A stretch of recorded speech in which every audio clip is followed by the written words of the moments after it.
體育局話，根據當局工作計劃，現時每個月有1到2個大型國際體育賽事喺本澳舉行。又指第15屆全運會將會喺11月舉行，局方會喺唔同嘅體育活動推廣過程中加入相關元素，期望提升居民對全運會嘅認知。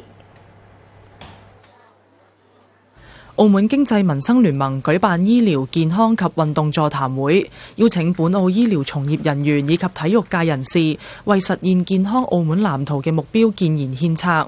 喺推動體育旅遊發展方面，出席嘅體育局體育發展廳廳長周國偉表示，根據當局嘅工作計劃，現時每個月會舉辦1至2個大型國際體育賽事，而今年其中一個大型體育活動係11月份由粵港澳共同承辦嘅全運會。基本上每個月都會有1至2個嗰啲大型國際體育賽事，譬如嚟緊嘅國際龍舟邀請賽啦等等咁樣，大家耳熟能詳嘅馬拉松啊。格蘭披治大賽車啊等等嗰啲一系列嘅大型國際賽事都會繼續舉辦。喺宣傳嗰方面，我哋其實喺唔同嘅體育活動、大型賽事，甚至乎咧大眾體育啊，都會喺推廣過程之中咧都會加入一啲全運會嘅知識啊嘅元素喺度嘅，所以希望藉著呢啲體育活動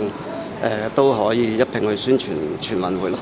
主辦方表示，本澳嘅體育旅遊發展趨勢較好，期望澳門能夠發揮好自身嘅優勢。醫療體育同埋呢一個